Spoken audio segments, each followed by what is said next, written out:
दोस्तों सोचिए, अगर आपके सामने आपके फेवरेट पर्सन को बहुत ही बेरहमी से और पब्लिकली ह्यूमिलेट करके मार दिया जाए और फिर आपको जेल में भी बंद करके रख दिया जाए, तो उसके बाद आप लोग क्या करेंगे? क्या आप पूरी ह्यूमैनिटी के खिलाफ हो जाएंगे या फिर ह्यूमैनिटी का साथ देंगे ताकि किसी दूसरे के साथ ऐसा कभी ना हो? और यही कहानी है इस एनिमे की। कहानी के स्टार्टिंग में बताया जाता है कि गॉड्स ने सबसे पहले ह्यूमैनिटी को क्रिएट किया था और फिर विचेस को।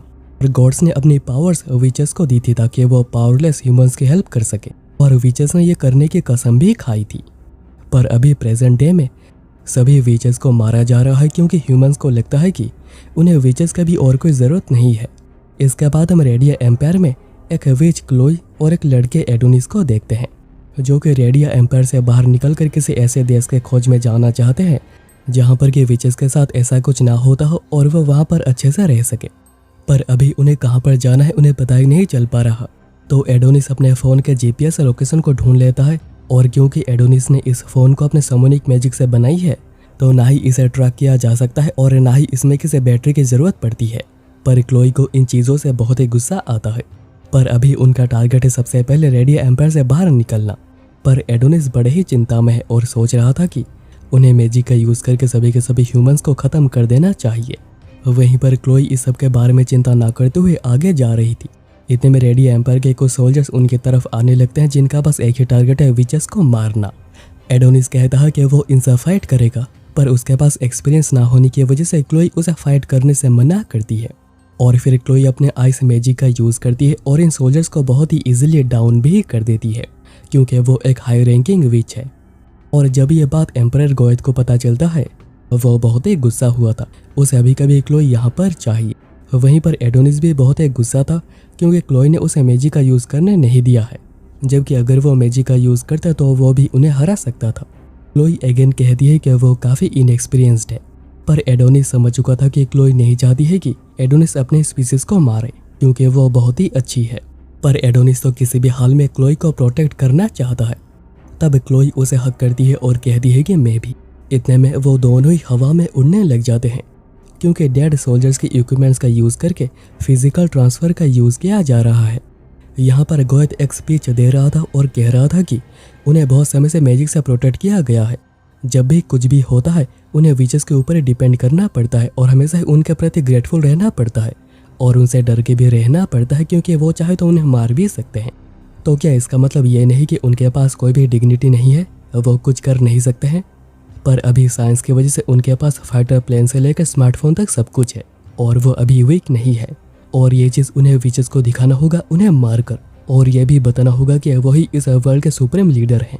इतने में क्लोई और एडोनिस वहाँ पर ट्रांसपोर्ट होते हैं और एडोनिस क्लोई को बचाने के लिए बिना कुछ सोचे भागता है हमला करने के लिए, पर वो पकड़ा जाता है।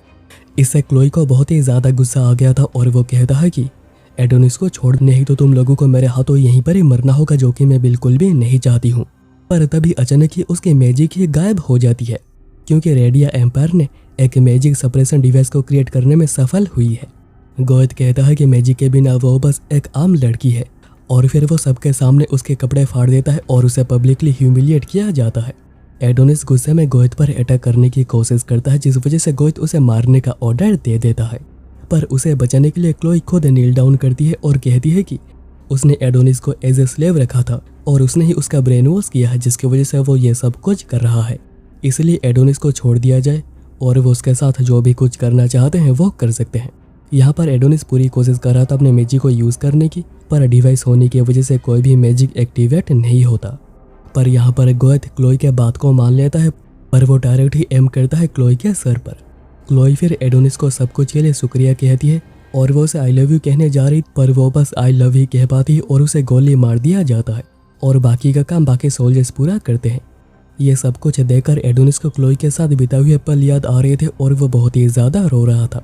पर अभी इतना कम था कि उसके सामने ही क्लोई के सर को काट कर अलग कर दिया जाता है और गोएथ उसे सभी लोगों के सामने एज ए ट्रॉफी प्रेजेंट करता है। गॉड ने विचेस को कहा था कि हो सकता है कि ह्यूमंस तुम लोगों से डरे क्योंकि तुम लोगों के पास पावर है और वो लोग कमज़ोर हैं, पर पता नहीं अभी ये कौन सा वर्ल्ड बन चुका है।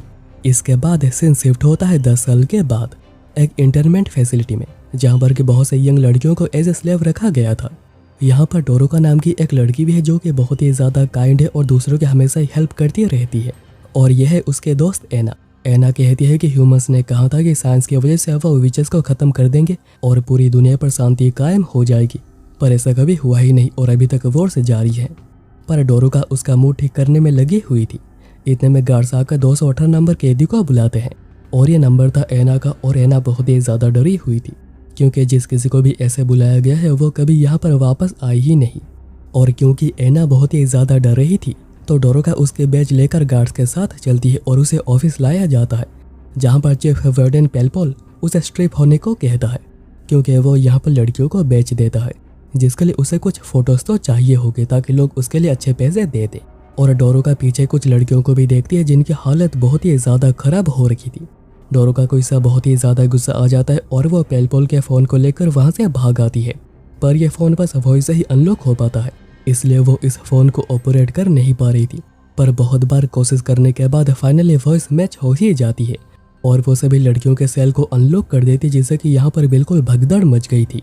और डोरोका तभी भागते हुए एक चैम्बर में आ गई थी और वो किसी तरह इसे भी अनलॉक कर देती है, जिससे कि यहाँ पर जिस प्रिजनर को 10 साल से बंद करके रखा गया था वो अभी फ्री हो चुका है।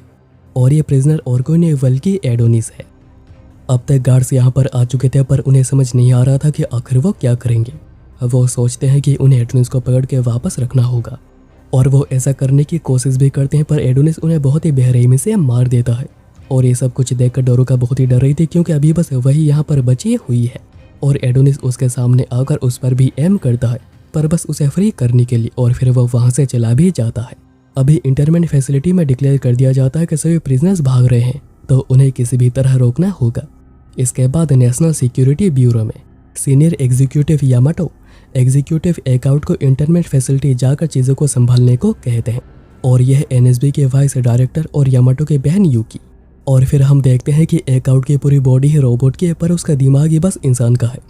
इसके बाद अभी इंटरमेंट फैसिलिटी में पेलपोल देखता है कि एडोनिस तो जा चुका है, साथ ही साथ अपना क्विल भी लेकर जा चुका है जो कि उसका मैजिक वेपन है। और अभी इसकी वजह से पेलपोल की बिल्कुल फटी पड़ी थी क्योंकि अभी वो हायरअप्स को क्या कहेगा, वो तो उसे बिल्कुल भी नहीं छोड़ेंगे। एडोनिस यहाँ पर एक बिल्डिंग के ऊपर बैठा हुआ था और रिटेन स्टाइल समनिंग मैजिक का यूज़ करता है जो कि उसका मैजिक टाइप है। और फिर वो एक गोली को फायर करता है जिसका साइज बहुत ही बड़ा होकर एक बिल्डिंग से जाकर टकराता है। और फिर एडोनिस कहता है कि अभी समय आ चुका है सभी के सभी ह्यूमंस को मारने का। यहाँ पर एकआउट यामाटो को इन्फॉर्म करता है कि फैसिलिटी में यहाँ पर कहीं भी एडोनिस नहीं मिला है, पर इसी चक्कर में उसने सभी को ही मार दिया है। तभी उसे बताया जाता है कि शहर के एक जगह पर हमला हुआ है और उसे वहाँ पर जाना होगा। पर वह वहाँ पर जाने से पहले जिनकी वजह से ये सब कुछ हुआ था यानी पेलपोल, उन्हें वो यहीं पर ही मार देता है। यहाँ पर डोरोका सोच रही होती है कि ये सब कुछ उसी की गलती है, उसी की वजह से ये सब कुछ हो रहा है क्योंकि वो एडोनिस को रोक नहीं पाई। एडोनिस भी अभी शहर में आ चुका था और वो सोच रहा था कि वो जो कुछ यहाँ पर करने जा रहा है, अगर यहाँ पर क्लोई होती तो वो बिल्कुल भी खुश नहीं होती। पर उन्होंने क्लोई के साथ जो भी कुछ किया है उसकी कोई माफ़ी नहीं बनती है। और फिर एडोनिस मैजिक का यूज़ करके एक जायंट रोबोट को क्रिएट करता है और वह उसके हाथों में रहकर उसे कंट्रोल कर रहा था। इस बात की खबर देने कोई एक पुलिस को कॉल करता है, पर उन्हें यह बात मजाकिया लग रही थी जब तक कि यहाँ पर एक एक्सीडेंट और वो बाहर आकर इसे जायंट रोबोट को देख नहीं लेता और वो इसके बारे में जल्दी से एनएसबी को इन्फॉर्म भी कर देता है। और अभी तक एडोनिस शहर में तबाही मचाना शुरू कर चुका था और उसे फ़र्क नहीं पड़ता है कि यहाँ पर कौन मर रहा है और कौन नहीं। वहीं पर यामाटो को इस रोबोट की सारी जानकारी दे दी जाती है और यामाटो पूछते हैं कि एम्परर ने क्या कहा, तो गार्ड्स कहते हैं कि कोई ने यह बात उन तक पहुँचने नहीं दी है क्योंकि अभी एम्परर की कंडीशन ठीक नहीं है। इसलिए यामाटो अभी अपने अथॉरिटी से स्टेट इमरजेंसी को डिक्लेयर करते हैं और सभी एयरफोर्स, टैंक्स और 1000 फुट सोल्जर्स को भी असाइन करते हैं इस मिशन के लिए। और फिर यामाटो और यूकी बाहर आकर इस रोबोट को देख रहे थे और तभी यूकी कहती है कि एडोनिस और उसका क्विल दोनों ही गायब है, तो हो सकता है कि ये रोबोट मैजिक से ही ऑपरेट हो रहा हो। इसलिए यामाटो मैजिक सप्रेशन डिवाइस को ऑन करने का ऑर्डर देता है, पर एक सोल्जर कहता है कि वो डिवाइस 10 साल पुरानी है तो पता नहीं कि वो ठीक से काम कर भी पाएगी या नहीं। तो यामाटो इस टास्क को यूकी को देते हैं और कहते हैं कि नेशनल सिक्योरिटी की बात है। और अभी यहाँ पर शहर में टैंक्स आ चुके थे जो कि फायर भी कर रहे थे, पर मैजिक की वजह से कोई भी हमला उसके ऊपर हो ही नहीं रहा था। और फिर एडोनिस एक बिल्डिंग को तोड़कर उन टैंक्स पर फेंककर उनकी कहानी वहीं पर ही ख़त्म कर देता है। और फिर वो ऐसे ही हमलों को जारी रखता है और हर कोई जो कि विच नहीं है वो इस रिटर्निंग समन मैजिक का यूज़ कर सकता है। पर क्लोई जैसे टीचर के बिना इसे मास्टर कर पाना बिल्कुल भी आसान नहीं होता है और अभी एडोनिस सभी को ही बिना देखे मारे जा रहा था क्योंकि वो सभी ह्यूमंस को ही गिल्टी मानता है। इवन वो मशीन गन का यूज करके यहाँ पर खून की नदी भी बहा देता है और ये देखकर उसे बहुत ही खुश होना चाहिए था, पर पता नहीं क्यों उसे ये खुशी बिल्कुल भी महसूस नहीं हो रही। पर अभी यहाँ पर एकाउट ने एडोनिस को स्पॉट कर लिया था और वे इसके बारे में यामाटो को भी जानकारी दे देता है, जिसकी वजह से एयरफोर्स वहां पर पहुंच जाती है और वो उसके ऊपर मिसाइल अटैक करने लग जाते हैं, जिसकी वजह से एडोनिस को वहां से भागना पड़ता है और मिसाइल के हमलों से पूरा रोबोट ही डिस्ट्रॉय हो गया था। वहीं पर दूसरी तरफ एक बिल्डिंग एक बच्चे के ऊपर गिर रही होती है, पर डोरोका वहां पर आकर उस बच्चे को बचा लेती है और फिर वो कहती है कि वो किसी भी हाल में एडोनिस को रोक के ही रहेगी। एडोनिस अभी यहाँ पर लेटा हुआ था, पर आर्मी तो बस आती ही जा रही थी। और अभी कैसल में गोएथ अभी बेड रिडन है और पास में उसकी वाइफ बैठी हुई है, जो बार बार कह रही थी कि एम्पायर बिल्कुल ठीक है क्योंकि ये इतना स्ट्रॉन्ग जो है। गोएथ कहता है कि वो ये सब कुछ अपने वाइफ के सपोर्ट की वजह से ही कर पाया है। और अभी हमें पता चलता है कि गोएथ को एक ऐसी बीमारी हुई है जिसका कि कोई क्योर है ही नहीं, जिसकी वजह से आज नहीं तो कल उसकी डेथ तो होनी ही है। गोएथ कहता है कि उन लोगों ने साइंस की वजह से बहुत ही ज़्यादा एडवांसमेंट की है, विचेस को मारा है और अपने नेबर्स को भी ख़त्म कर दिया है ताकि वो प्रोग्रेस कर पाएँ, क्योंकि उनका मानना है कि विचेस के साथ होने से वो कभी प्रोग्रेस कर ही नहीं पाते और ये सब कुछ करने का उन्हें कोई रिग्रेट है ही नहीं। दूसरी ओर एडोनिस अकेले ही एक आर्मी टीम को ख़त्म कर रहा था और अभी वो आखिरी वाले को मारने ही जा रहा था कि इतने में डोरोका आकर उसे रुकने को कहती है कि उसने बहुत से इनोसेंट लोगों की जान ली है और वो इतने लोगों को मरते हुए देख नहीं सकती है। पर एडोनिस गुस्से में उस आदमी को मार ही देता है क्योंकि डोरोका ने लोगों के साथ इनोसेंट वर्ड को जोड़कर कहा था। एडोनिस हंसने लग जाता है और कहता है कोई भी रेडियन एम्पायर का हो या नहीं हो, सभी ह्यूमंस उसके लिए दुश्मन है। डोरोका कहती है कि क्लोई कभी कुछ ऐसा नहीं चाहती और वो क्लोई को बहुत ही अच्छे से जानती है। एडोनिस इसे और भी ज्यादा गुस्सा हो जाता है कि आखिर उसने उसका नाम लिया कैसे और क्या उसे यहाँ पर एडोनिस को भटकाने के लिए भेजा गया है जब तक यहाँ पर दूसरी आर्मी टीम नहीं आ जाती, क्योंकि इंसानों को तो चीप ट्रिक्स यूज करने के अलावा और कुछ आता ही नहीं है। डोरोका तब रिवील करती है कि वो भी एक विच है, पर एडोनिस और भी ज्यादा गुस्सा हो जाता है क्योंकि उसे लग रहा था कि डोरोका झूठ कह रही है और वो एक ह्यूमन है। पर जब डोरोका कहती है कि नहीं वो एक विच है और वो अपने थोड़े पावर को दिखाती है, तो एडोनिस पूछता है कि जब क्लोई को मारा जा रहा था तभी वो कहाँ पर थे। डोरोका कहती है कि वो सभी यहाँ से भागने की कोशिश में लगे हुए थे और अभी तक सभी विचेस मरे नहीं है, और वो ये भी कहती है कि वो वापस क्लोई को जिंदा कर सकते हैं और वह यहाँ पर बस एडोनिस की हेल्प करने के लिए ही आई है, क्योंकि क्लोई को रेजरेक्ट करने के लिए उन्हें एडोनिस की मेमोरीज चाहिए होगी। पर एडोनिस इन बातों को मानने को तैयार ही नहीं था और कहता है कि जो भी मेरे रास्ते में आएगा उसे मरना ही होगा। इसलिए डोरोका कहती है कि ठीक है, जैसा तुम्हें सही लगे, पर मुझे खुशी है कि मैं तुमसे मिल पाई।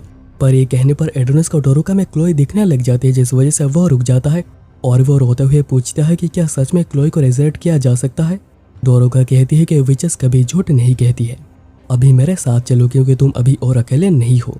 पर इतने में पीछे से डोरोका को शूट कर दिया जाता है, जो कि क्या था एकाउट ने, जो कि दोनों को एक ही शॉट में मारना चाह रहा था, पर यह हुआ ही नहीं।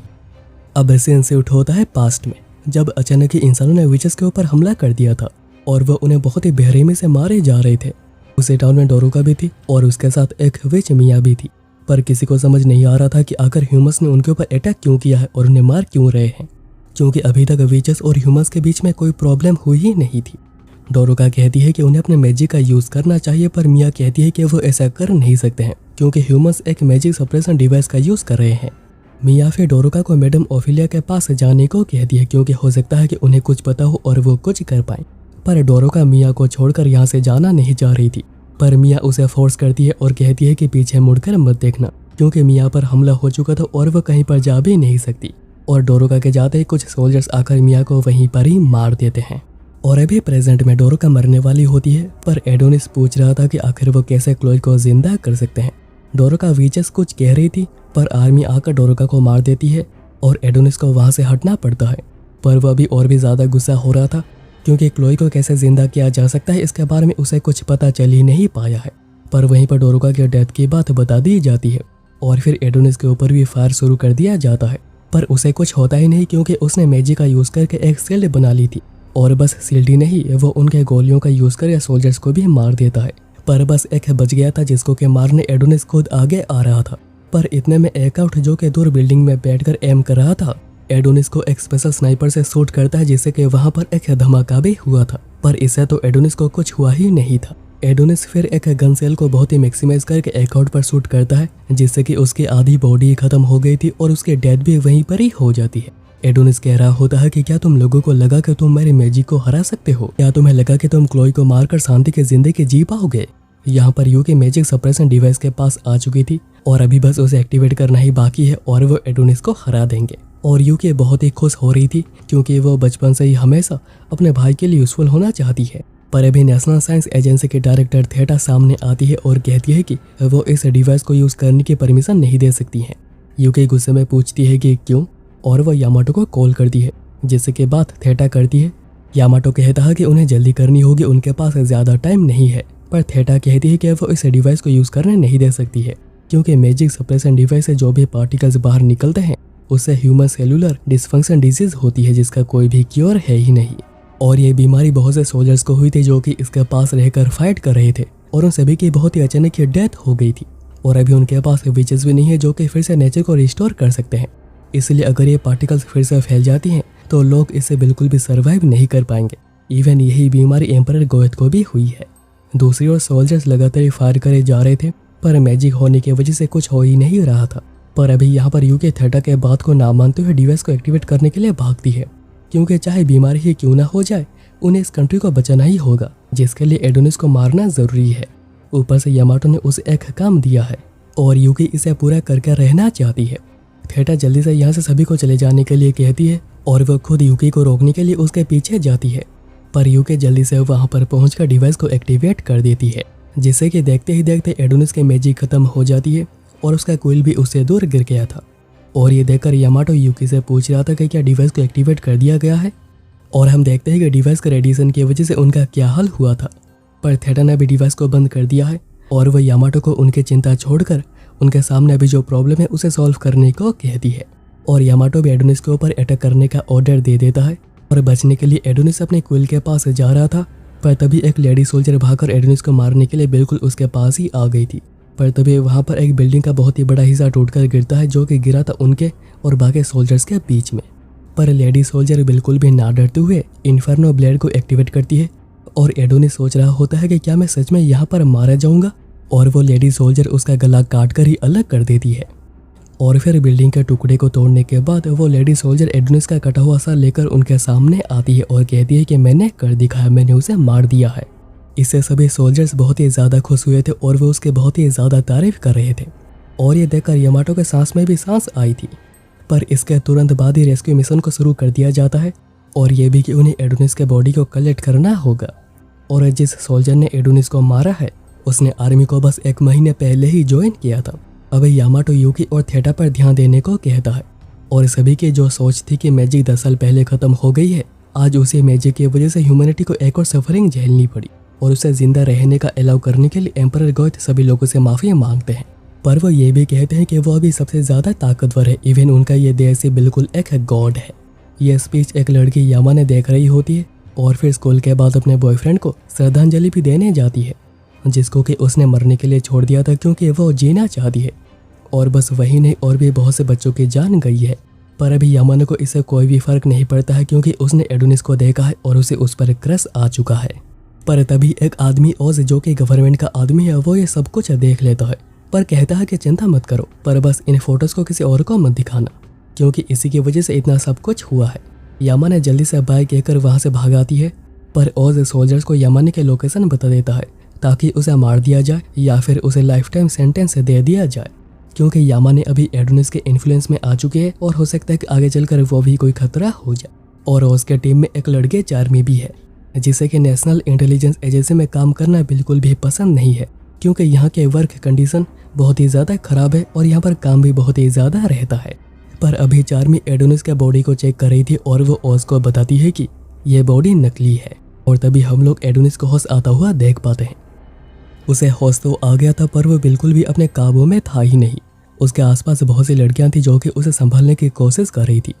तभी मैडम ओफिलिया वहां पर आती है जो कि अपने मैजिक का यूज करके एडोनिस को शांत करती है और उसे सब कुछ याद आने लग जाता है, पर उसकी कंडीशन अभी तक ठीक नहीं हुई है। और अभी पास्ट में जब लेडी सोल्जर उसे मारने के लिए आई हुई थी तभी उसने एक डमी को मारा था डुप्लीकेशन मैजिक का यूज करके। और ये सोल्जर और कोई नहीं बल्कि एना है जो कि डोरोका के साथ यहाँ पर आई थी बस एक ही मिशन से कि उस एडोनिस को बचाना है, जिसके बाद ही वह क्लोई को रेजरेक्ट कर पाएंगे। एना फिर जल्दी से एडोनिस को रैप करके मैडम ओफिलिया के पास भेज देती है और अभी प्रेजेंट में एडोनिस कोशिश करके भी खड़ा नहीं हो पा रहा था। मैडम ओफिलिया उसे हक करते हुए शुक्रिया कहती हैं कि उसने उनके लिए फाइट की है, पर एडोनिस जानना चाहता है कि आखिर वो कौन है और आखिर ये लोग भी कौन है।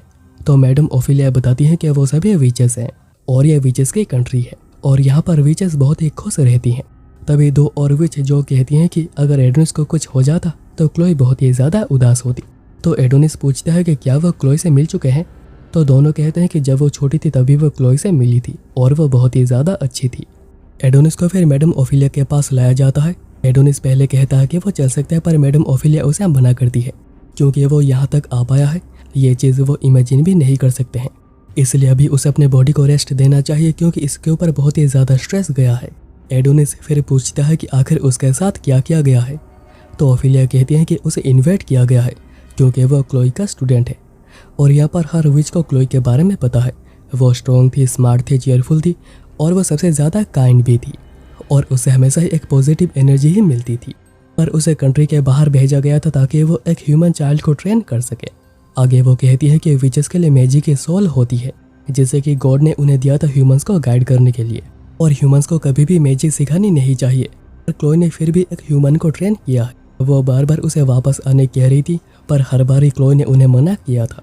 ओफिलिया फिर उसका क्विल को दिखाते जिसको लेने के लिए एडोनिस भागता है, पर वो थोड़ा आगे आता है, गिर जाता है क्योंकि उसके बॉडी में इतनी पावर अभी नहीं बची है। ओफिलिया फिर उसे क्विल दे देती है और वो ये भी कहती है कि ये क्विल क्लोई ने ही बनाई है, क्यों है ना। एडोनिस फिर पूछता है कि क्या सच में क्लोई को जिंदा कर सकते हैं। तो ओफिलिया कहती है कि विचेस कभी झूठ नहीं कहती है और ये बात जानकर एडोनिस बहुत ही ज़्यादा खुश हुआ था। पर वो जैसे ही ऊपर देखता है उसे अर्थ दिखाई देता है, जो कि वो देखकर बिल्कुल ही सरप्राइज हो गया था क्योंकि वो तो अभी मून पर है, एक सिक्लूडेड लैंड जो कि ह्यूमन के रीच से बहुत ही ज़्यादा दूर है। और वो यहाँ पर 10 साल पहले आए थे और वो भी शांति के तलाश में ताकि वो यहाँ पर आराम से रह सके और इस कंट्री का नाम है लूना मिलिया। आगे वो कहती हैं कि साइंस की वजह से ह्यूमंस का ट्रू नेचर उन्हें पता चल पाया है और शायद इसलिए ही गॉड ने उन्हें अर्थ तक ही सीमित रखा है। ओफिलिया फिर सारे विचेस के ग्रेप्स को दिखाती है जिनकी डेथ हो चुकी है और क्योंकि ह्यूमंस का मानना था कि विचेस उन्हें करप्ट कर देंगी इसलिए उन्हें यहाँ पर आना पड़ा है। फिर वो मीतो ट्री को दिखाती हैं और इसी से विच का जन्म होता है क्योंकि वो यूनिसेक्स होते हैं और उनका कोई भी मैटिंग पार्टनर नहीं होता है और ये लास्ट मीतो ट्री बचा हुआ था जिसे कि वो यहाँ पर लाने में कामयाब हो पाए और इसे ही विचेस का जन्म होता है और उन्हें रीजेनरेट भी किया जा सकता है। एडोनिस फिर पास आकर देखता है और उसे एक विच क्लोई जैसे दिखती है, पर वो बस एक आम विच है जिसका कि अभी तक जन्म नहीं हुआ है।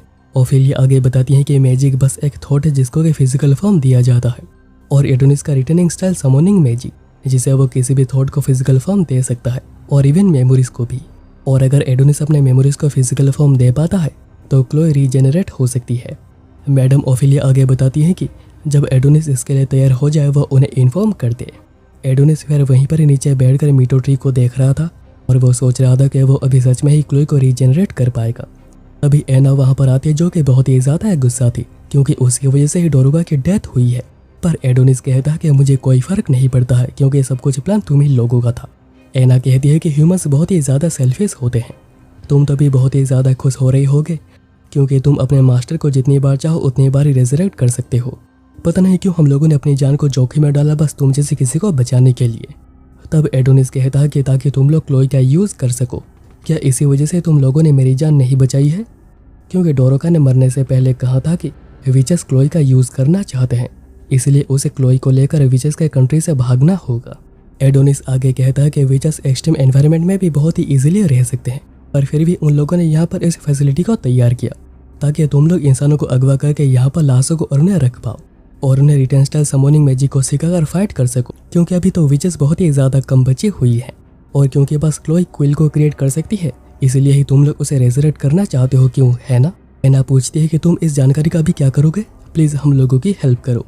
एडोनिस कहता है कि वह क्लोई को तो रेजरेक्ट करेगा ही, पर क्लोई क्या चाहती है वो उसी को ही फॉलो करेगा। अगर क्लोई उनके बातों को मानने से मना कर देती है तो उसी समय से विचेस भी उसके दुश्मन बन जाएंगी।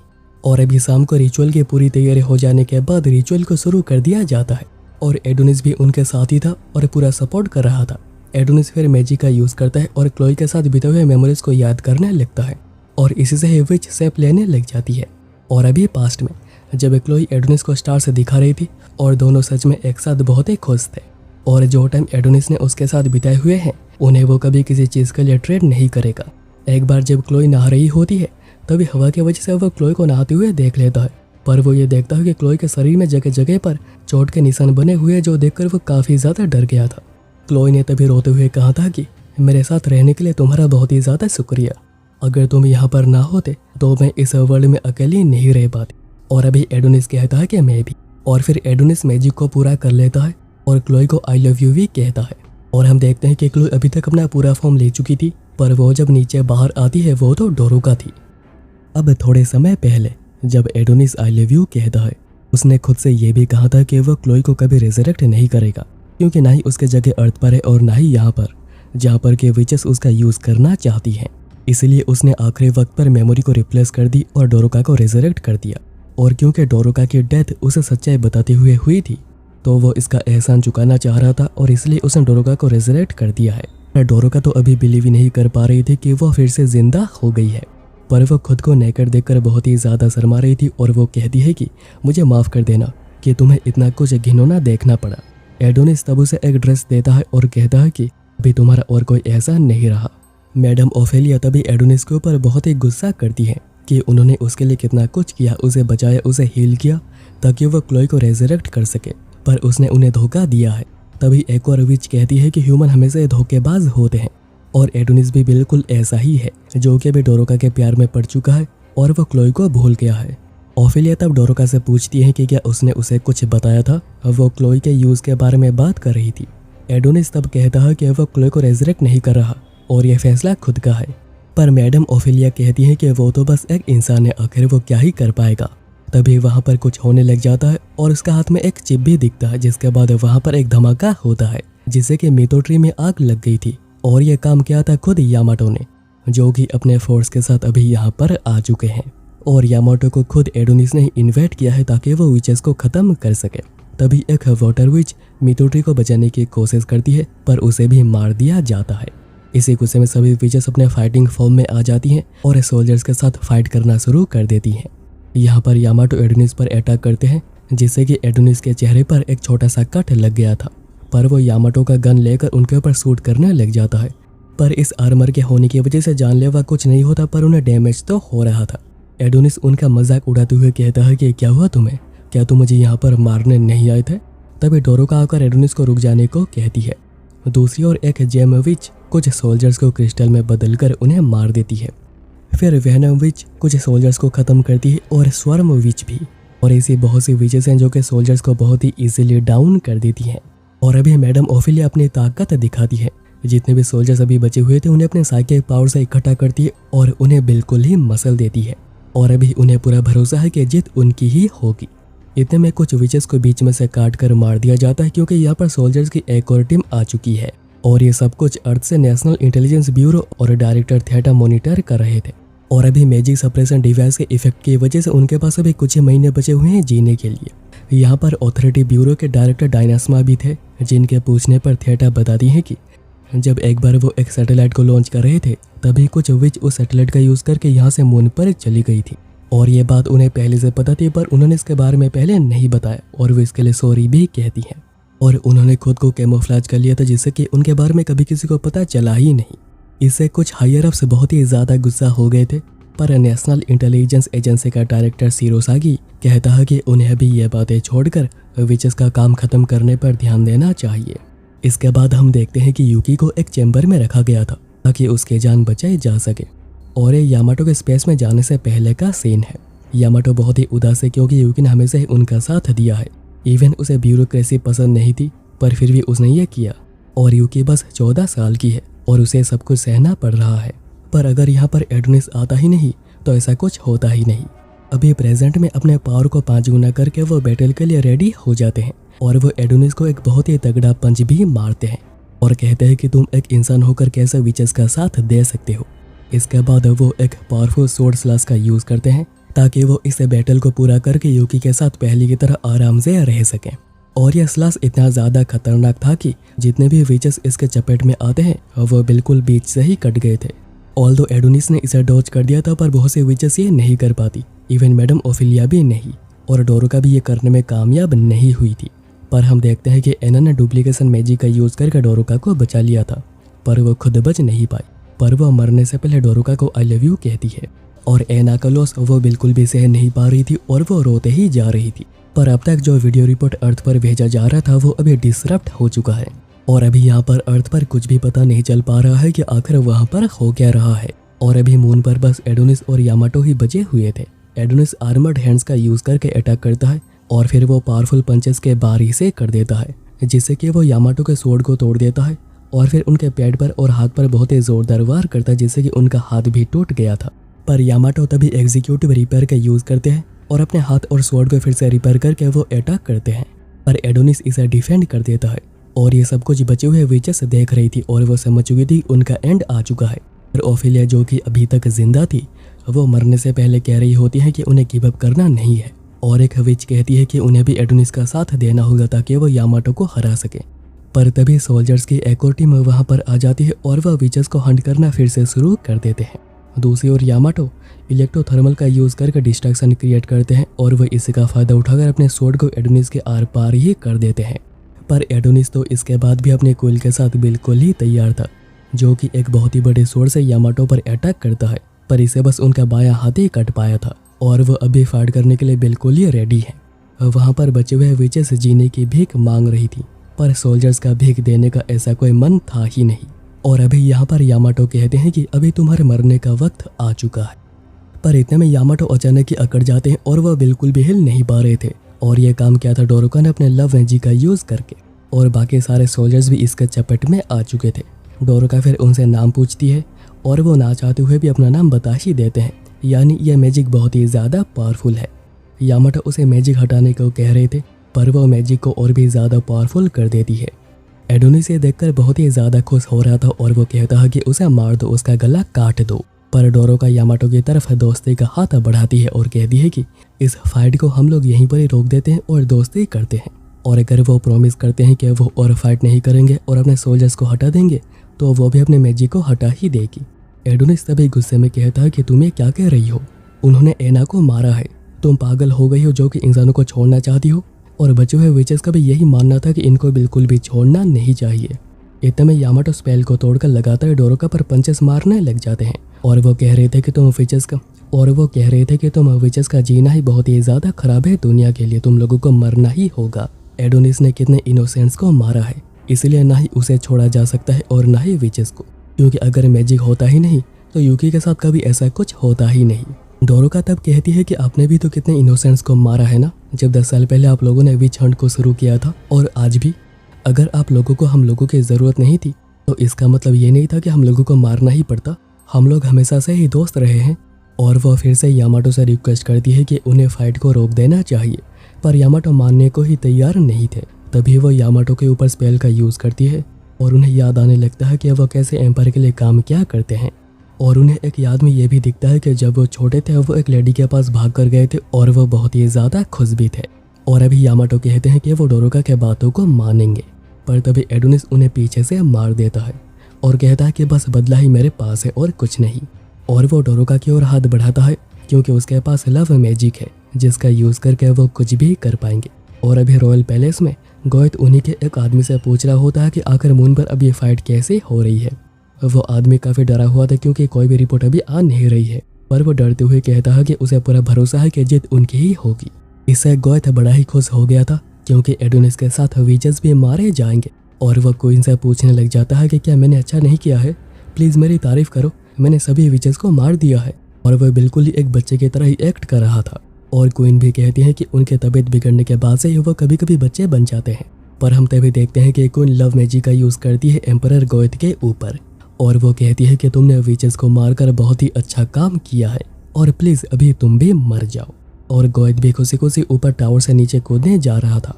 सोल्जर ये देखकर कुछ समझ नहीं पा रहा था, और वह उन्हें रुकने को भी कहता है, पर गोयत कहता है कि चुप रहो, मेरे बीच में मत आओ। मैंने रेडिया एम्पायर को सबसे ज़्यादा ताकतवर बनाया है, मैंने सभी विचेस को मारा है बस अपने क्वीन के लिए, और मैं तुम्हें खुश करने के लिए मर भी सकता हूँ। तो क्वीन भी कहती है कि प्लीज़ जल्दी मर जाओ, और गोयत कूदकर अपनी जान दे देता है। सोल्जर जल्दी से बाकियों को इन्फॉर्म करता है कि कैसल में एक विच है, पर तभी क्वीन उसके ऊपर भी लव मैजिक का यूज़ करती है। जैसे कि सोल्जर कहता है कि किंग ने खुद ही खुद कर अपनी जान दी है। तभी शिरोसागी जो कि यहाँ पर आ चुका था और उसे सारी बातें पहले से ही पता है, क्वीन कहती है कि लगता है कि तुम कुछ कहना चाहते हो। शिरोसागी कहता है कि आपने बिल्कुल सही किया है, हमें इस पपेट की और ज़्यादा ज़रूरत नहीं थी। क्वीन आगे कहती है कि उनकी लव मैजिक बस मेल्स पर ही काम करती है, इसलिए विचेस उनके लिए एक थ्रेट थी। तो शिरोसागी कहती है कि अभी यह वर्ल्ड पूरा ही आपका हो चुका है, पर क्वीन कहती है कि तुम्हें पता है कि मुझे यह वर्ल्ड नहीं चाहिए, और अगर तुमने नेक्स्ट आदमी भी गोयत की तरह ही किसी डमी को चूज़ किया तो अच्छा नहीं होगा। और शिरोसागी कहता है कि वह क्वीन की तरह ही एक अच्छा आदमी को उसके सामने लेकर आएगा। और हमें पता चलता है कि क्वीन का नाम डोरोथिया है और वो किन्ही को वापस लाने के बाद भी कर रही थी। यहाँ पर एडोनिस कह रहा था कि वो डोरोका के पावर्स का यूज़ करके ह्यूमैनिटी को ख़त्म कर पाएगा, पर डोरोका उसका साथ देने से मना करती है। एडोनिस फिर बचे हुए सोल्जर्स है जो कि लव मैजिक की वजह से बिल्कुल ही अकड़ गए थे, उन्हें बड़े आसानी से मारने लग जाता है। डोरोका उसे रुकने कह रही होती है, पर वह फिर भी उसके बातों को नहीं मानता और डोरोका किसी वजह से एडोनिस के ऊपर मैजिक का यूज़ करना नहीं चाहती है। पर अगर वो ऐसे लोगों को मारता रहे तो वह स्पेल को कास्ट कर देगी, और वह बिल्कुल ऐसा ही करने जा रही थी। पर एडोनिस कहता है कि अगर ऐसा कुछ किया तो मरने के लिए तैयार हो जाना, और फिर वो बाकी बचे हुए सोल्जर्स को भी मार देता है। डोरोका कह रही होती है कि उसके रिवेंज की वजह से अभी ह्यूमंस भी रिवेंज लेना चाहेंगे और ये फाइट कभी ख़त्म होगी ही नहीं। पर एडोनिस फिर भी सभी को मारकर ख़त्म कर देता है, और फिर वो यामाटो का फ़ोन लेता है और उनके स्किन को लेकर वो यामाटो के वॉइस को मैजिक का यूज़ करके कॉपी करके डायरेक्ट अर्थ पर बात करता है। कहता है कि हम लोग जीत चुके हैं और ये बात एम्परर को बता दो। मून में रह रहे सभी विचेस अभी मर चुके हैं, पर बुरी बात यह है कि यह बैटल इतना ज़्यादा खतरनाक था कि हम लोगों के सभी सोल्जर्स भी मर चुके हैं, बस मैं ही अकेला बच पाया हूँ और बस मैं ही वापस आ रहा हूँ, तो वापस आने की तैयारी करी जाए।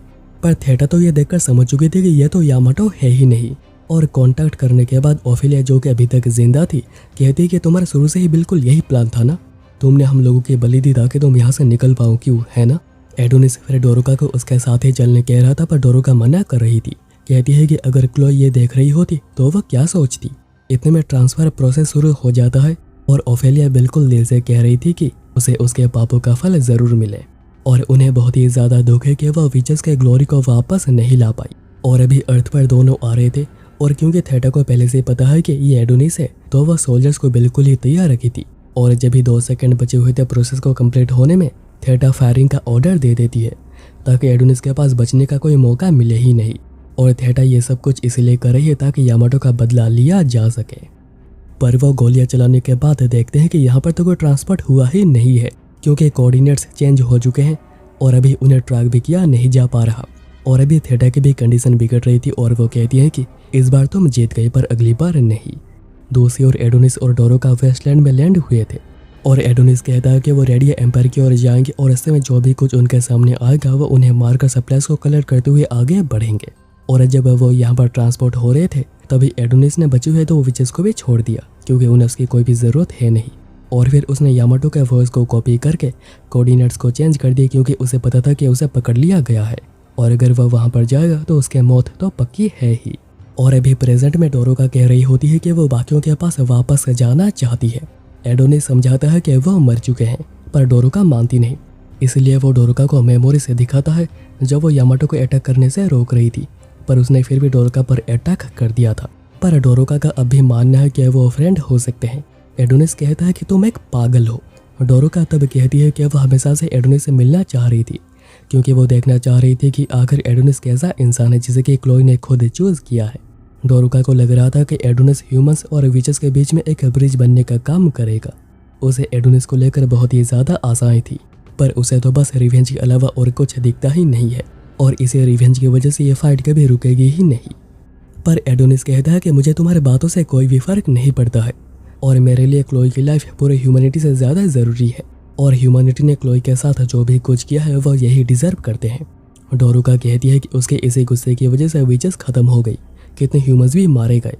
तो एडोनिस बताता है कि उसने विचेस को as a smoke screen use किया था और इसी वजह से वो अर्थ पर वापस आ पाए हैं। पर डोरोका इससे गुस्सा हो जाती है कि एडोनिस ने उनका लाइफ को कितना ज़्यादा कम आंका है। पर एडोनिस उल्टा कहता है कि डोरोका ने अपने सामने अपने दोस्त को मरते हुए देखा ह्यूमंस के हाथों, पर वह फिर भी उन्हें ना मारकर उनके साथ ही दोस्ती करना चाहती है। डोरोका कहती है कि रिवेंज लेने से घाव नहीं बढ़ते हैं, पर एडोनिस कहता है कि कोई फर्क नहीं पड़ता है। डोरोका कहती है कि उसे इस क्रूएल वर्ल्ड की वजह से खुद को चेंज होने देना नहीं चाहिए। ऑब्वियसली ह्यूमंस ने जो भी कुछ किया है उन्हें कभी माफ़ किया नहीं जा सकता है, पर अगर वो ऐसे बदले के भावना में जलता रहा तो वो भी एक दिन उनके जैसा ही बन जाएगा जिन लोगों ने क्लोई को मारा था। पर एडोनिस बताता है कि यह रिवेंज ही है जो कि उसे क्लोई के पास होना महसूस कराती है और वह क्लोई को खोना नहीं चाहता है। डोरोका यह सुनकर रोने लग जाती है, पर वो फिर देखते हैं कि एडोनिस बहुत ही ज़्यादा घायल है और बहुत ही ज़्यादा खून भी बह रहा है। इतने में वहाँ पर 4 राइडर्स आ रहे थे जिनका लीडर है यह आदमी पंच, और उन्हें लग रहा था कि ये दोनों कपल है और वो यहाँ पर रात को बैठकर लव मेकिंग कर रहे हैं। और फिर एडोनिस की आंखें एक अननोन कमरे में खुलती हैं और उसे याद आ जाता है कि कैसे डोरोका ने उन लोगों से हेल्प मांगी थी। तभी पंच वहाँ पर आता है और बताता है कि यह वेस्टलैंड है और वही यहाँ का लीडर है। एडोनिस उसे डायरेक्ट ही पूछता है कि आखिर डोरोका कहाँ पर है। पंच कहता है कि अभी तो यहीं पर थी, पर कुछ लड़के उसे खींचकर ले गए हैं। एडोनिस कहता है कि पर वो है कहाँ पर, जल्दी बताओ। तो पंच उसे बैल्कनी में ले आता है और बताता है कि यह जगह इंडस्ट्रियल रेवोल्यूशन से बिल्कुल ही ऑपोजिट है।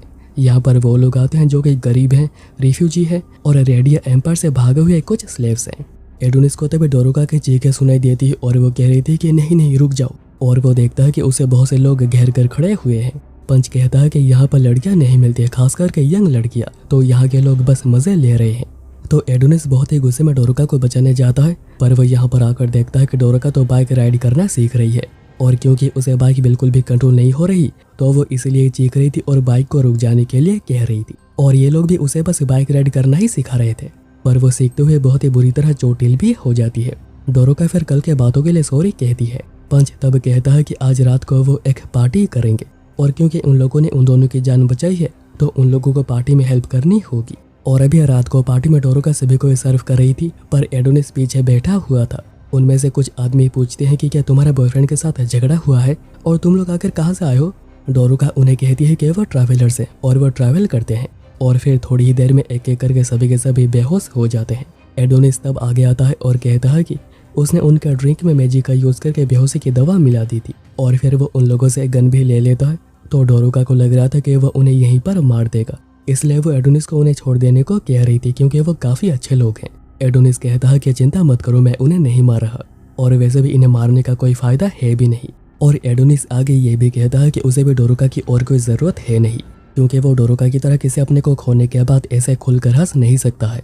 डोरोका तभी रोते हुए कहती है कि वो ऐसा इसलिए करे ही ताकि किसी को शक ना हो कि वो एक विच है, और वह अंदर ही अंदर बहुत ही ज़्यादा दुखी है। एडोनिस फिर जाने से पहले कहता है कि प्लीज़ मेरी तरह मत बनना, और वह चला जाता है। इसके बाद अभी सुबह हो चुकी थी और डोरोका उदास बैठी हुई थी। तभी पंच आकर पूछता है कि क्या तुम्हारे बॉयफ्रेंड तुम्हें यहाँ पर छोड़कर चला गया? बड़ा ही अजीब बंदा है, उसने मुझे थैंक यू भी नहीं कहा, और एक लड़की को अनजान लोगों के बीच में छोड़कर चले जाना, तुमने बिल्कुल सही किया है उसके साथ ब्रेकअप करके। तो डोरोका कहती है कि ऐसी बात नहीं है और वह काफ़ी काइंड है, और उसने डोरोका को अपने साथ आने इसलिए नहीं दिया क्योंकि उन लोगों का एंड गोल सेम नहीं है। एडोनिस तब देखता है कि उसके तरफ एक बाइक आ रही है, और वह श्योर नहीं है कि रेडिया का है या फिर कोई और, पर वो ये तो श्योर है कि ये जो भी कोई हो वो उसे मार देगा। फिर हम पंच को देखते हैं जो कि बता रहा होता है कि वो एडोनिस और क्लोई दोनों को ही जानता है। एक बार दोनों ने उसकी जान बचाई थी जब वह मर रहा था, पर अभी एडोनिस काफ़ी ज़्यादा बदल गया है, और वो ये भी कहता है कि एक मर्द सबसे ज़्यादा खुश तब होता है जब उसके पास कोई ऐसा होता है जिसको बचाने के लिए वो अपनी जान भी दे सकता है। और अभी एडोनिस ने तो ठान लिया है कि वो रिवेंज लेकर ही रहेगा, पर आखिर डोरोका क्या चाहती है? तो डोरोका कहती है कि वो पहले ही अपने बहुतों को खो चुकी है और वो एडोनिस को खोना नहीं चाहती है। तो पंच कहता है कि तो अभी वेट क्यों कर रहे हो, जल्दी से उसके पास जाओ। और हम देखते हैं कि ये बाइक लेकर डोरोका ही उसकी तरफ आ रही थी, और वो कहती है कि वो कोशिश करेगी जैसे कि वो बीच में ना आए, पर अभी उन्हें एक साथ ही ट्रैवल करना चाहिए। पर वो ये कहते हुए एडोनिस को पार करके जा रही थी क्योंकि उसे ब्रेक मारना आता ही नहीं है। और यहाँ पर पंच दोनों के लिए बहुत ही ज़्यादा खुश था। और अभी रेडिया एम्पायर में न्यू एम्परर कौन होगा इसका सेरेमनी को सेलिब्रेट किया जा रहा था, और सभी बहुत ही ज़्यादा एक्साइटेड थे कि आखिर ये कौन होगा। और फिर अनाउंसमेंट की जाती है, और ये थी डोरिथिया, जो कि बिल्कुल यहाँ पर एक आइडल के रूप में आई थी, और वह यहाँ पर एक परफॉर्मेंस भी देती है, और उसके खूबसूरती के लड़के लड़की सभी दीवानी हो चुकी थी। हर तरफ बस उसके खूबसूरती के ही चर्चे हो रहे थे। इसके बाद हमें एक अननोन शहर को दिखाया जाता है, और वहाँ पर भी कुछ लोग इसी सेलिब्रेशन को देख रहे थे। और वहाँ पर एक आदमी ऐसा भी था जो जानता है कि डोरिथिया एक विच है, जिसने कि एम्परर का यूज़ करके सभी विचेस को मार दिया है, क्योंकि वह उन्हें अपने स्पेल का यूज करके कंट्रोल नहीं कर सकती है और अभी ऐसा कोई बचा ही नहीं है जो कि उसे ओपोज कर सके। सभी के सभी अभी उसके वश में है। इसी परफॉर्मेंस के दौरान कुछ किलिंग्स भी हो रहे थे, पर किसके और क्यों हो रहे थे यह समझ नहीं आता। और अभी परफॉर्मेंस के बाद डोरिथिया खुद को एम्परर के तौर पे सबके सामने प्रेजेंट करती है। पर वहीं पर शिरोसागी एडोनिस के तलाश में वेस्टलैंड पहुंच चुका था, पर क्योंकि यहाँ पर पहुंचते ही एडोनिस ने यामाटो के फोन को डिस्ट्रॉय कर दिया है तो अभी उसे ट्रैक किया नहीं जा सकता है। इसलिए शिरोसागी को कोई दूसरा रास्ता अपनाना होगा और हम देखते हैं कि उसके पास बहुत से हाथ थे और हो सकता है कि यह भी किसी मैजिक का यूज कर पाता हो। वहीं पर एडोनिस और डोरुका एक साथ ही आगे बढ़ रहे थे और एडोनिस पूछता है कि अभी डोरुका क्या करना चाहती है, क्योंकि उसने तो रिवेंज का मूड बिल्कुल भी चेंज नहीं किया है। डोरुका कहती है कि पंच के जैसे कुछ अच्छे लोग भी होंगे तो उन्हें प्लीज छोड़ दिया जाए, पर एडोनिस मानता नहीं, कहता है कि वह किसी को नहीं छोड़ेगा। पर वो ये पूछता है कि डोरुका के पास लव मैजिक की पावर है जिससे कि वो मेल्स को कंट्रोल कर सकती है, उनसे कुछ भी करवा सकती है। तो आखिर अभी तक डोरुका ने इस मैजिक का यूज उसके ऊपर क्यों नहीं किया, जेल से लेकर मून तक? आखिर इसका रीजन क्या है? क्योंकि ओफेलिया ने तो डोरुका को भेजा था उसे अगवा करने के लिए और इस मैजिक का यूज करने से वो ये काम बहुत ही इजीली कर पाती। तो डोरुका कहती है कि ऐसा करने से उनकी पहली मुलाकात बिल्कुल भी अच्छी नहीं होती और ये चीज एडोनिस को भी पसंद नहीं आती। और अभी वो आगे चलते हुए एक घोस्ट टाउन सैंडलैंड में पहुंचते हैं, पर यहाँ पर अभी एक भी आदमी दिख नहीं रहा था, इसलिए वो पूरे शहर को चेक करने की बात सोचते हैं। पर तभी एडोनिस उसके पास एक बैग को देखकर पूछता है कि आखिर इसमें क्या है। तो डोरुका बताती है कि ये बैग उसे पंच ने दी है, इसमें खाना, dried bread, bandages, blankets, drinks सब कुछ रखा हुआ है और ये टेंट भी उसने दी है जो कि यंग कपल्स लव मेकिंग के लिए यूज करते हैं। एडोनिस फिर नोटिस करता है कि यहाँ पर फाइट के कोई निशान है ही नहीं, तो आखिर यहाँ पर कोई है क्यों नहीं। वो फिर वहाँ के पुलिस स्टेशन में जाते हैं जो कि बिल्कुल बंजर पड़ा हुआ था, पर क्योंकि ये एक पुलिस स्टेशन है और ये सबसे बड़ा बिल्डिंग है तो हो सकता है कि उन लोगों को यहाँ से कुछ पता चल पाए। फिर वो अंदर आ जाते हैं, पर यहाँ पर छोटी छोटी चीज़ों को देखकर डोरुका बहुत ही ज़्यादा डर रही थी। इवन वो एक होलोग्राम को देखकर भी बहुत ही ज़्यादा डर जाते हैं, लगता है कि ये कोई घोस्ट है। और फिर वो दोनों एक्सप्लोर करते हुए जेल सेक्शन में आ जाते हैं और फिर वो किसी को यहाँ पर गाता हुआ भी सुन पाते हैं और ये थे एक ओल्ड मैन जो कि भी जेल में ही बंद है। और एडोनिस से देखता है कि उनके पास कोई लेटा भी हुआ है और उन दोनों को यहाँ पर देखकर ओल्ड मैन भी काफ़ी ज़्यादा डर गए थे क्योंकि यहाँ पर तो कोई है ही नहीं। डोरुका कहती है कि वो दोनों ट्रैवलर्स हैं, पर आखिर वो यहाँ पर क्या कर रहे हैं, और वो भी बस वही। ओल्ड मैन कहते हैं कि वो एक प्रिजनर है, इसीलिए एडोनिस तभी कुछ देखता है और वो जाने लगता है क्योंकि यहाँ पर उनका कुछ काम है ही नहीं। ओल्ड मैन तब कहते हैं कि सभी लोग यहाँ से इस वजह से चले गए थे क्योंकि यहाँ पर उनके लिए कुछ बचा ही नहीं था। जहाँ पर रेडियम में टेक्नोलॉजी कितनी ज़्यादा एडवांस हो चुकी थी, यहाँ पर कुछ भी नहीं था और आखिर कोई भी क्यों इस सिंपल टाउन में रहना चाहेगा, इसलिए सभी लोग अपने सपनों के साथ यहाँ से चले गए। एडोनिस पूछता है कि क्या यहाँ पर आसपास और कोई टाउन है। ओल्ड मैन बताते हैं कि 17 किलोमीटर दूर एक टाउन है मामूटा, और ये बात जानने के बाद एडोनिस यहाँ से चलता है। पर डोरुका बाहर आकर पूछ रही थी कि उन्हें ओल्ड मैन को कुछ खाने को दे देना चाहिए था ताकि उन्हें भूख से मरना ना पड़े। इवन वो दोनों उन्हें फ्री भी कर सकते थे। एडोनिस कहता है कि वो सेल लॉक नहीं था और उस कपल को फूड की नहीं बस शांति चाहिए। और हम देखते हैं कि बेड पर ओल्ड मैन के वाइफ के स्केलेटन थी जिनका नाम था सासा, जिनको कि विच समझकर सभी लोगों ने जेल में डाल दिया था और उनकी डेथ हो गई थी। और ओल्ड मैन उनसे इतना ज़्यादा प्यार करते हैं कि वो अपना आखिरी समय उनके साथ ही बिताना चाहते हैं। और अभी यहाँ पर एडोनिस डोरुका से कहता है कि चलो अभी नेक्स्ट टारगेट मामूटा चलते हैं। अब अगले सीन में दोनों ही मामूटा टाउन पहुँच चुके थे, पर इस पूरे टाउन की थीम कुछ ज़्यादा ही वल्गर है और ऊपर से ये भी एक घोस्ट टाउन ही है। एडोनिस कह रहा था कि अगर सभी लोग खुद ही गायब हो जाएंगे तो आखिर में मारूंगा किसे। डोरुका तब सामने देखने कहती है क्योंकि सामने कोई लड़की गिरी हुई थी। डोरुका बिना कुछ सोचे हेल्प के लिए जाती है क्योंकि हो सकता है कि उसे मदद चाहिए, पर एडोनिस उसे बार बार उसे दूर रहने के लिए कह रहा था।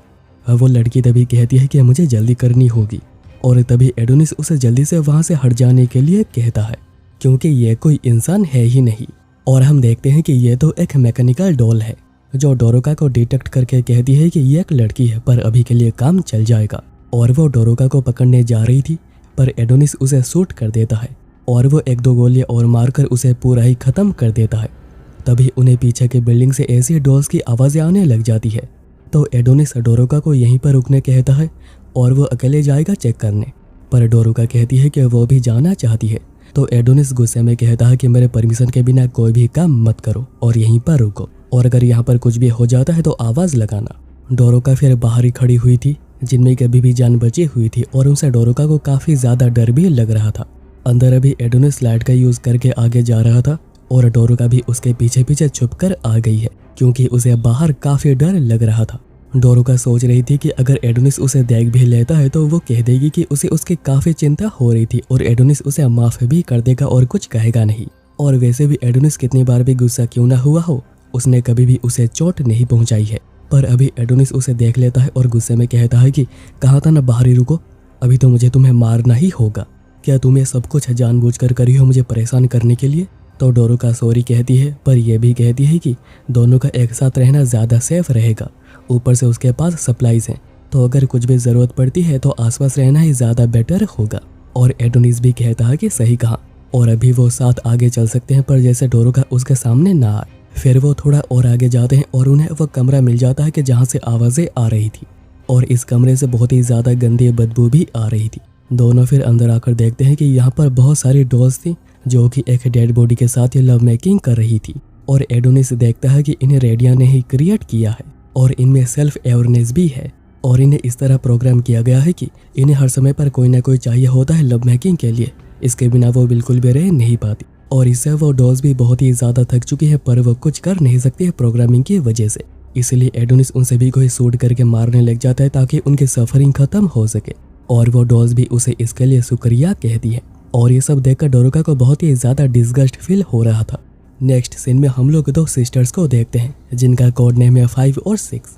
और अभी आगे बढ़ते हुए उनके सामने कुछ रेडिया के सोल्जर्स आते हैं जिन्हें कि वो दोनों ही एक ही झटके में मार देती हैं।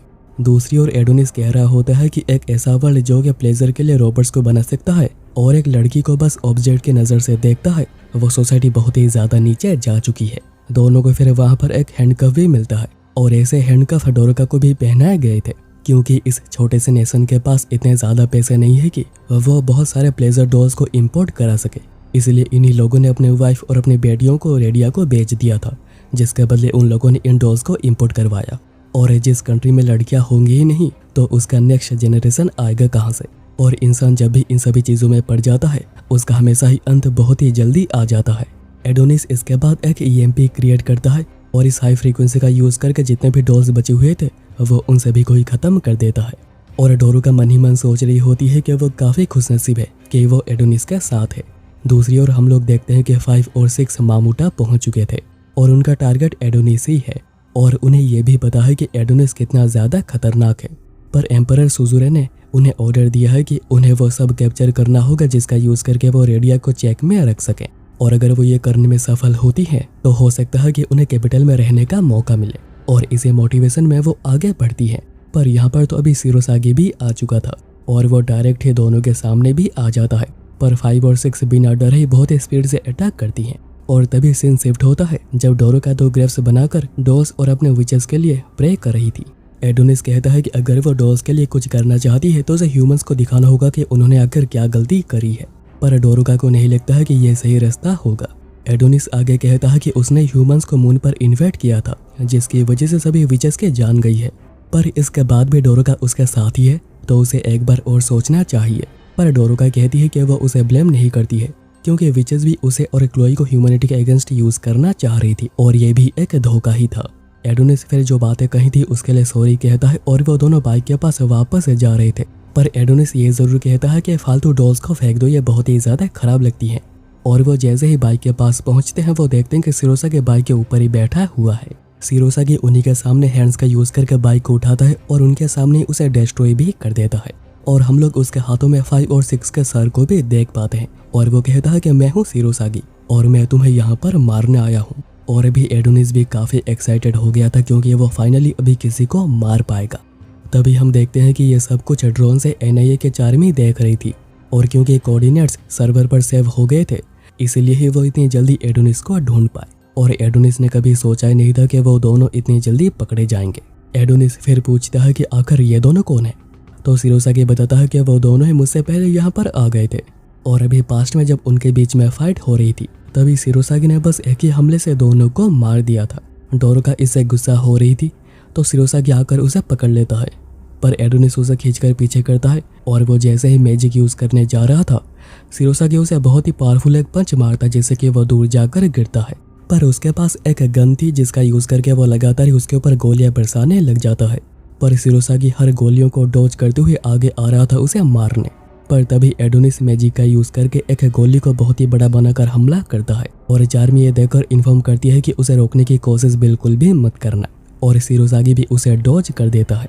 और फिर वो बिल्कुल पागल की तरह आगे आ रहा था उसे मारने के लिए, पर तभी डोरो का लव स्पेल का यूज करके उसे रोक देती है और कहती है कि अगर फाइट करना बंद नहीं किया तो मैं तुम्हें रिलीज नहीं करूंगी।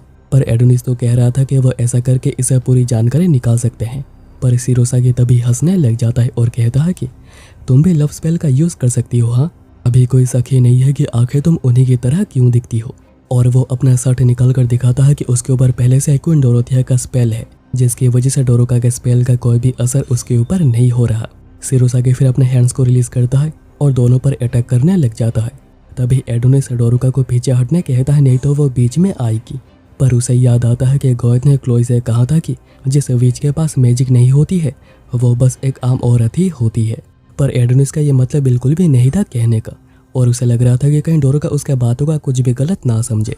पर डोरोका तो एक बहुत ही बड़े पत्थर के साथ तैयार हो गई थी फाइट के लिए।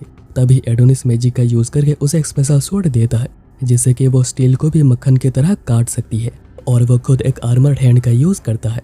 शिरोसागी तब अटैक करना शुरू कर देता है जिन्हें कि वो दोनों बहुत ही अच्छे से रोक रहे थे। जहाँ पर एडोनिस ये काम बहुत ही आसानी से कर पा रहा था, डोरोका को ये करने में थोड़ी मुश्किलें हो रही थी और थोड़ी देर टिकने के बाद उसे एक दो पंच लग जाती है और वो बैकफुट पर जाने लग गई थी। तभी एडोनिस उसके मदद करने उसके पास आ जाता है, पर अभी उनके सामने प्रॉब्लम यह है कि ये हैंड्स बहुत सारे हैं और शिरोसागी तभी उनके पावर को और भी ज्यादा बढ़ा देता है और इससे बचने के लिए वो ग्लेपनर मैजिक का यूज करते हैं जो कि एक शील्ड की तरह काम करता है इन हैंड्स के खिलाफ। इसके बाद वो इसे एक कैनन बॉल बना लेते हैं और शिरोसागी की तरफ अटैक करने के लिए आगे आने लग जाते हैं और चार्मी अगेन शिरोसागी को वार्न करती है कि इसे बिल्कुल भी टच मत करना। पर शिरोसागी इस बार हैंड्स को वापस ले लेता है और इन्हीं के पावर का यूज करके इसे रोकने लग जाता है और बहुत ही ज्यादा जोर लगाने के बाद वो इसे रोकने में कामयाब भी होता है। पर तभी एडोनिस कैनन बॉल से बाहर आकर पंच मारने की कोशिश करता है पर हैंड्स आकर उसे रोक देते हैं। पर यही उनका प्लान था और तभी डोरोका पीछे से जंप करके स्वॉर्ड से अटैक करती है, पर वो बस दोनों पैरों पर ही वार कर पाती है क्योंकि वो किसी को भी ज्यादा चोट पहुंचाना नहीं चाहती है। शिरोसागी तब कहता है कि मैं काफी डर गया था, पर हमेशा याद रखना अगर किसी पर कभी वार करो तो हमेशा सर पर या फिर दिल पर वार करना, ठीक है। और फिर वो डोरोका को एक पावरफुल पंच मारता है। तभी एडोनिस आकर उसे बचाने की कोशिश करता है पर वो भी एक पंच खा ही जाता है और इससे डोरोका की कंडीशन बहुत ही ज्यादा खराब हो चुकी थी और अभी शिरोसागी का पूरा नजर उसी के ऊपर था। तभी एडोनिस पीछे से मैजिक का यूज करके शिरोसागी को पकड़ लेता है और वो ऐसा ही करके उसका गला घोंटने का सोचता है, पर तभी शिरोसागी के हैंड्स आकर उसे रोक देते हैं और अगर वो क्विल को यूज करना बंद कर देता है तो मैजिक बहुत ही जल्दी खत्म हो जाएगी और वह बच जाएगा। वहाँ पर डोरोका बहुत ही मुश्किल से खड़ी हुई थी क्योंकि वो किसी भी हाल में एडोनिस को बचाना चाहती है, पर तभी एक और हैंड आकर उसे हवा में ले चलता है और अभी एडोनिस को उसकी मदद करनी होगी। पर हैंड्स तो उसे बिल्कुल जमीन से ही चिपका देते हैं और क्विल भी उसके हाथों से गिर गया था, जिसकी वजह से शिरोसागी जिसकी हालत खराब होती जा रही थी वो फ्री हो जाता है। शिरोसागी फिर एडोनिस को देखकर आंखों का इशारा करता है और फिर और दो हैंड्स आकर डोरोका को सामने से पकड़ लेती हैं और डोरोका समझ चुकी थी कि उसका एंड आ चुका है और वो मनी मन एडोनिस को शुक्रिया कह रही थी उसका साथ देने के लिए और वो उसके साथ बिता हुए पलों को याद करने लग जाती है और वो सोच रही थी कि काश हम लोग एक साथ और भी ज्यादा जगहें देख पाते। यहाँ पर एडोनिस पूरी ही कोशिश कर रहा था उसे बचाने की, पर शिरोसागी ऐसा करने नहीं देता और फिर शिरोसागी डोरोका के आंखों को फोड़ देता है जैसे कि उसे बहुत ही ज्यादा दर्द हो रहा था और वह बहुत ही ज्यादा चीख रही थी। इससे एडोनिस को याद आ रहा था कि कैसे उसके सामने क्लोई को मारा गया था और वो तो इससे और भी ज्यादा गुस्सा हो गया था और वो खुद को फ्री करने के लिए अपने आर्मर को ही तोड़ देता है और फिर वो भागकर जाता है उसे बचाने, पर तब तक शिरोसागी डोरोका के आई बॉल्स को निकाल चुका था और वो नीचे आकर धड़ाम से गिरती है और वो एडोनिस को कह रही होती है कि मैं कुछ भी देख नहीं पा रही और ब्लीडिंग इतनी ज्यादा हो रही थी कि एडोनिस समझ नहीं पा रहा था कि आखिर वो इसे रोकेगा कैसे। डोरोका कह रही थी कि चिंता मत करो, मैं ठीक हूँ और उन्हें ऐसे देखकर शिरोसागी बहुत ही जोरों से हंस रहा था और डोरोका के आईबॉल्स के साथ खेल रहा था। एडोनिस गुस्से में कहता है कि उसे जल्दी से ठीक करो, पर शिरोसागी तो डोरोका के आईबॉल्स को ही कुचल देता है और कहता है कि एडोनिस तुम्हारे पास भी 2 बॉल्स है ना। तभी एडोनिस गुस्से में अटैक करने के लिए आता है, पर शिरोसागी उसके हमले को डॉज कर देता है, पर वो किक मारकर एडोनिस के क्विल को गिरा देता है, पर एडोनिस भी उसे पकड़कर दीवार पर फेंक देता है और वो जल्दी से डोरोका के पास जाता है ताकि उसे कुछ भी ना हो। शिरोसागी तब अगेन हैंड्स का यूज करता है, पर एडोनिस मैजिक का यूज करके हैंड्स को उल्टा ही घुमा देता है, पर शिरोसागी इससे बाल बाल बच गया था। पर इसी का फायदा उठाकर एडोनिस डोरुका को लेकर छुप गया था और उसके पास अभी एक हैंड भी था और वो डोरुका को कहता कि थोड़ा दर्द होगा पर तुम्हें सहना होगा और वो इसे के आग का यूज करके डोरुका के आंखों को सील कर देता है ताकि खून बहना कम हो जाए और उसे दर्द भी ना हो।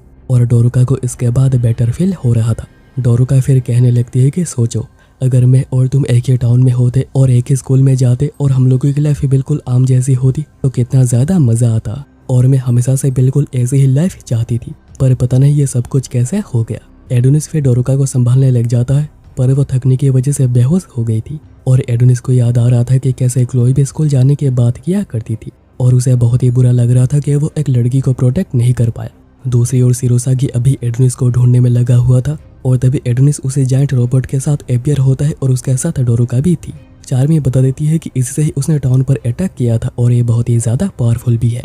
एडोनिस पहले अटैक करता है जिसको कि शिरोसागी डॉज कर देता है, पर एडोनिस फिर कहता है कि अपने क्वीन को जल्दी से यहाँ पर बुलाओ ताकि मैं उसके आंखें फोड़कर बदला ले सकूं। इससे शिरोसागी को बहुत ही गुस्सा आ जाता है और वह हैंड्स के साथ ही अटैक करने के लिए आगे बढ़ता है और एडोनिस भी बिना डर ही आगे आ गया था फाइट के लिए। और यहाँ पर हैंड्स के बहुत बार अटैक करने के बाद जायंट रोबोट बिल्कुल टूटकर बिखर गया था, पर डोरुका बिल्कुल ठीक थी। दोनों वहीं पर आसमान में फाइट कर रहे थे और अभी तक एडोनिस कुछ भी कर नहीं पाया है। शिरोसागी कहता है कि क्या इतने बड़े डायलॉग्स के बाद तुम बस इतना ही कर पाए। एडोनिस सभी आर्मर हैंड के साथ फिर से अटैक करने की कोशिश करता है पर शिरोसागी उसे रोक देता है। एडोनिस सभी एक और मैजिक का यूज करने की कोशिश कर रहा था पर शिरोसागी बीच में ही अटैक करके उसे ऐसा करने नहीं देता है क्योंकि उसे पता है कि इस मैजिक में रिटर्न और एक्टिवेशन में थोड़ा टाइम का डिले होता है क्योंकि यह कोई रियल मैजिक है ही नहीं। पर एडोनिस अभी बार बार कह रहा था कि उसकी आंखें ठीक कर दो, पर शिरोसागी तब एक ही साथ सभी हैंड्स को लाकर एडोनिस के ऊपर अटैक करता है। यहाँ पर डोरुका को होश आ गया था और वो एडोनिस को ढूंढते हुए यहाँ वहाँ से टकरा रही थी और तभी उसे एडोनिस की वॉइस आती है क्योंकि ये एडोनिस ही था, पर वो अभी हार चुका है और वो डोरुका को कह रहा था कि यहाँ से भाग जाओ।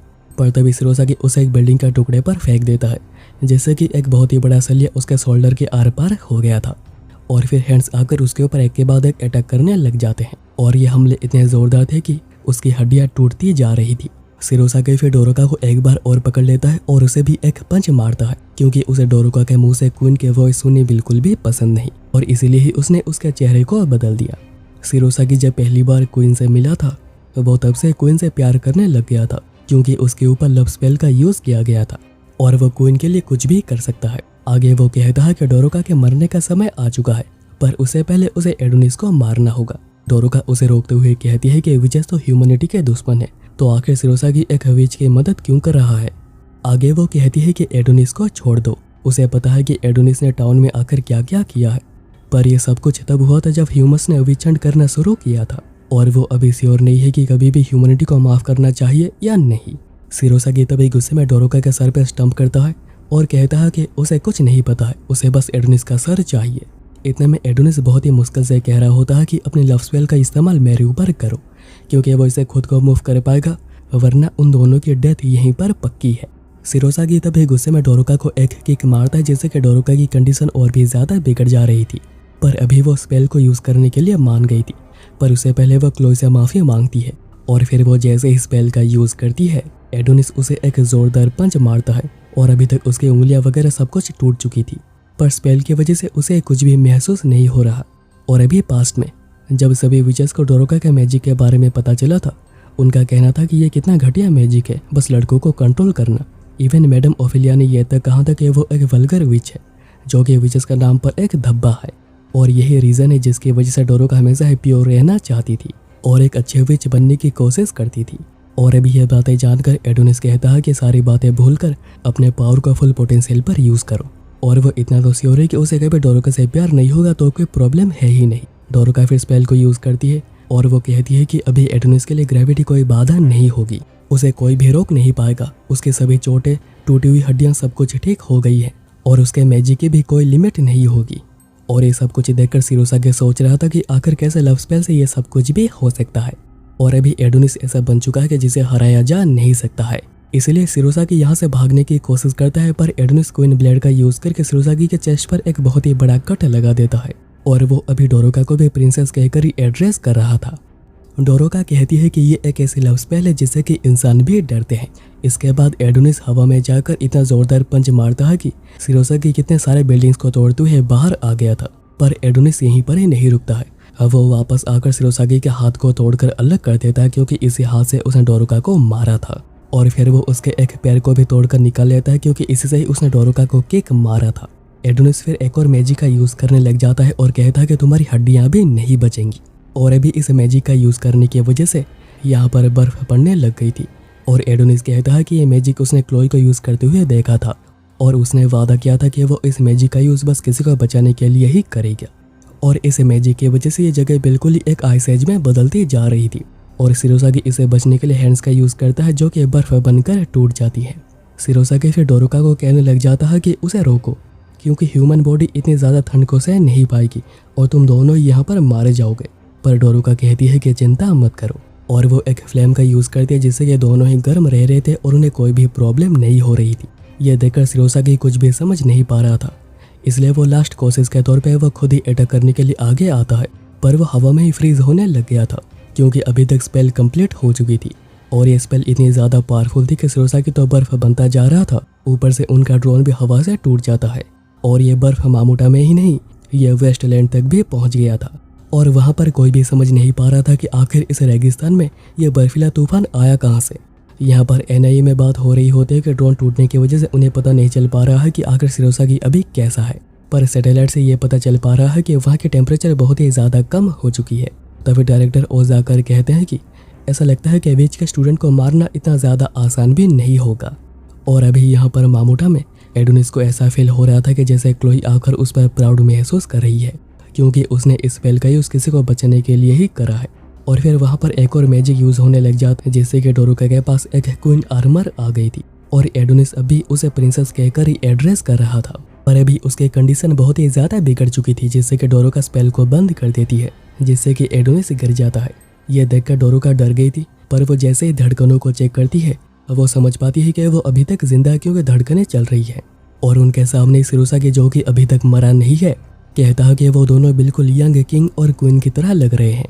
आगे वो कहता है कि अगर वो क्वीन से मिलते हैं तो उन्हें यह बता दे कि उसने पूरी कोशिश करी थी, पर वो काम को पूरा नहीं कर पाया। और फिर बर्फ टूटने की वजह से वो भी टूटकर बिखर गया था और यहीं पर शिरोसागी की डेथ हो जाती है। तब एडोनिस को होश आ जाता है और वह पहली बात यह कहता है कि मैं तुम्हारे आंखों को ठीक कर दूंगा। पर भी रेडिया में क्वीन डोरोथिया अकेले ही जॉगिंग में निकली हुई थी और सभी लोग बस उसके एक झलक को देखकर ही पागल होते जा रहे थे। और ये तो एक बहुत ही बड़ी खबर भी बन गई थी। पर वो जब कैसल में वापस आती है, एक गार्ड कहता है कि आप कैसे बाहर जाना नहीं चाहिए था, अगर आपको कुछ हो जाता तो डोरोथिया कहती है कि चिंता मत करो, मेरे ऊपर कोई भी खतरा नहीं है, क्योंकि सभी लोग मुझसे प्यार जो करते हैं। डोरोथिया आगे पूछती है कि क्या उनके पास दूसरे नेशन से कोई भी रेस्पॉन्स मिली है, तो गार्ड मना करता है, पर वो अगेन कहता है कि वह उन्हें याद दिला देगा। और डोरोथिया कहती है कि उन्हें यह भी याद दिलाना कि अगर वो मेरे रिक्वेस्ट को नहीं मानते हैं तो मैं उन पर एक वॉर डिक्लेयर कर दूंगी। और ये नेशन है मिलिट्री नेशन माइका, ईस्टर्न नेशन सुजूरे, मार्क पॉइंट मेडिकल नेशन और सिंगल मदर नेशन ओरियन सोनो। इसके बाद हम देखते हैं कि दोनों जहाँ पर थे वहाँ पर पूरी जगह बर्फ बन चुकी थी। डोरोका फिर कहती है कि वो लव स्पेल का यूज़ करना नहीं चाह रही थी, क्योंकि उसके दिल में जो जगह क्लोई के लिए बनी हुई थी, स्पेल की वजह से वो जगह डोरोका के लिए बन गई है और वो ऐसा बिल्कुल भी नहीं चाहती थी। एडोनिस कहता है कि चिंता मत करो, मैंने ही तुम्हें स्पेल कास्ट करने के लिए कहा था। और आगे वो ये भी कहता है कि वो स्पेल के बिना शिरोसागी को हरा ही नहीं पाता, अगर उनके बीच एक फेयर बैटल होती तो वो हार जाता। एडोनिस फिर डोरोका को उसके बालों को ऊपर करने कहता है और फिर वो उसके आंखों में एक पट्टी बांध देता है ताकि उसे तकलीफ कम हो। और अभी तक उसने जो कुछ भी कहा था वो उसके लिए सॉरी भी कहता है और वो ये भी कहता है कि अपनी काइंडनेस मेरे साथ भी शेयर करना। पर वो ये बात भी क्लियर कर देता है कि उसके दिल में बस क्लोई के लिए जगह है और दूसरा कोई नहीं। आगे वो कहता है कि वो सामान वगैरह पैक करके यहाँ से निकल जाएंगे, पर तब तक वो इसे टेंट में रहेंगे जो कि पंच ने दी थी। और वहाँ तक डोरोका बैग को पकड़ कर आ रही थी, पर वह फिसलन होने की वजह से गिर रही थी। तो एडोनिस उसका हाथ पकड़ लेता है और कहता है कि जगह बहुत ही फिसलन भरी है, बस मैंने इसीलिए ही तुम्हारा हाथ पकड़ा है। और फिर वो टेंट को पैक करके आगे बढ़ जाते हैं। इसके बाद हम देखते हैं कि यूकी के बॉडी में अभी बहुत सारी रोबोटिक्स चीज़ें लगाई गई थी और वो कहती है कि मैं अपने भाई का बदला लेकर ही रहूंगी। वहीं दूसरी तरफ डोरोका कह रही होती है कि मुझे लगता है कि रिवेंज गलत नहीं होता है। और ये एनिमे यहीं पर एंड हो जाती है और अभी इसका सीजन 2 की कोई भी अनाउंसमेंट नहीं हुई है, पर हम ये तो श्योर हैं कि इसके सीजन 2 जल्दी ही आएगी, क्योंकि यहाँ पर बहुत सारी ऐसी चीज़ें जिनका कोई भी जवाब हमें नहीं मिला है। पर दोस्तों आज के लिए बस इतना ही। कमेंट्स करके बताना कि तुम लोगों को ये वीडियो कैसा लगा, और अगर तुम लोगों को ये वीडियो पसंद आई हो तो वीडियो को लाइक और चैनल को सब्सक्राइब कर देना, ताकि ये वीडियो और भी लोगों के पास पहुंच सके। और यहाँ तक वीडियो को देखने के लिए आपका बहुत बहुत शुक्रिया।